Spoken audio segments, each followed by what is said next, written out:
Oke, halo teman-teman. Balik lagi bersama aku, Wilan Henderofbani dengan RP 5017251065 dan ini KTM aku.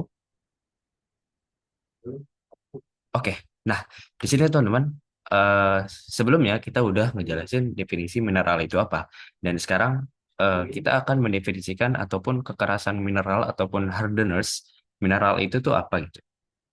Nah, memang hardness ataupun kekerasan dalam mineral diartikan secara spesifik gitu, daya tahan mineral terhadap goresan ataupun abrasi gitu.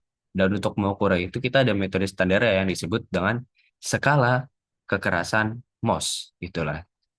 Nah, di sini ada pilar-pilar penting ataupun ada beberapa pilar penting yang harus diingat dalam skala Mohs itu, teman-teman, yaitu bersifat relatif ataupun kualitatif skala ordinal gitu. Jadi bukan absolut kuantitatif kayak gitu. Jadi angka 1 sampai angka 10 yang akan nanti aku sebutkan itu adalah skalanya ini ditentukan hanya berdasarkan memang kemampuan suatu mineral menggoreskan mineral lain yang lebih lunak. Seperti itu. Jadi bukan absolut gitu, nilainya bukan absolut. Nah, kita sebutin dulu 10 mineral lah gitu ya. Yang pertama itu kita bisa mungkin kalau aku menghafal adalah eh, Tajika Flu Apok Toki gitu ya. Tajika Flu Apok Toki yang di mana Ta adalah talc, G adalah gypsum, yang ketiga kalsit, yang keempat fluorid, yang kelima itu ada apatit, yang keenam itu ada ortoklas, nah yang ketujuh itu ada quartz, terus ada to, ada topas, 9 ada korundum, yang ke-10 itu yang terakhir yang paling keras yang kita tahu adalah intan gitu ya, diamond ataupun intan. Nah, terus ada dia prosedur ujian sampelnya gitu yang dinamakan eh, struct test. Ya kita cukup menggoreskan satu sampel ke sampel lain secara fisik. Apakah ada melihat kita melihat bekasnya gitu. Jadi secara prosedur penilaiannya gitu ya.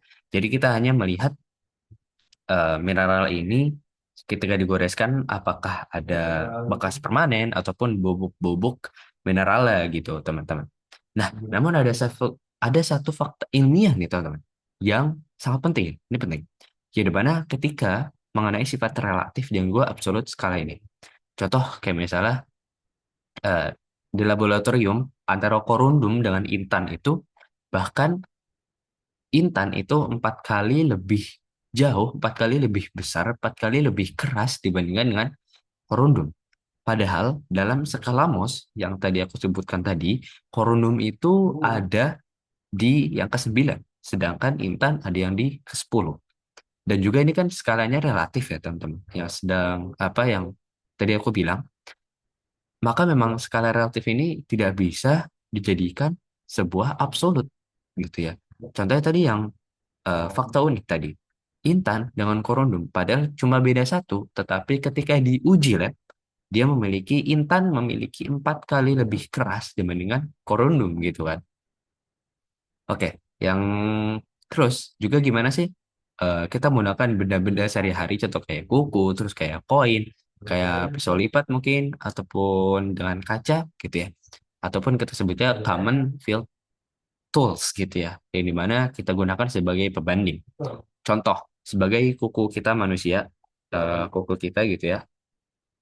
Nah, kuku kita itu dia 2,5 mos. Sehingga kalau misalnya ada mineral yang sekiranya kita goreskan gitu ya, kita goreskan, maka itu ketika digoreskan dan ada bekasnya, maka dia mosnya 2,5 mos.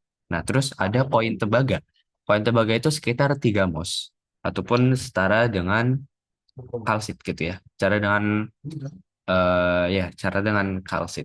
Yang dimana ketika ada koin tembaga yang kita goreskan ke suatu mineral dan mineral itu tergores, maka ya mineral tersebut berada di kisaran 3 mos.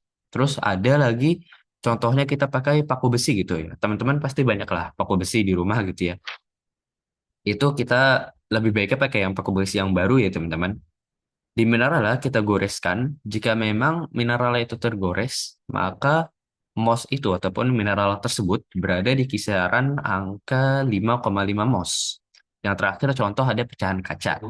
Contoh misalnya teman-teman mau mineral, habis itu tiba-tiba teman-teman nemu ada pecahan kaca juga. Nah, pecahan kaca itu sekitar nilainya 6,5 mos, teman-teman. 6,5 mos. Sehingga kalau misalnya teman-teman ataupun kita semua itu menggoreskan pecahan kaca tersebut ke suatu mineral gitu ya, maka mineral tersebut jika tergores, dia memiliki 6,5 mos gitu loh. Dan itu adalah contoh dari common field tools sebagai pembanding tools-tools yang ada di sekitar kita dan juga dengan mineral-mineral tersebut. Dan terakhir, memang tipsnya adalah kita harus tahu dulu sebuah tools ataupun benda-benda di sekitar kita itu tingkat kekerasannya itu berapa, sehingga bisa diestimasikan dengan goresan mineral. Contoh tadi, kita harus tahu dulu paku besi itu berapa mos, terus juga diestimasikan dengan mineralnya. Dan jika memang mineralnya itu ketika digoreskan tergores mineralnya, maka dia mempunyai sekitar 5,5 mos, kayak begitu teman-teman.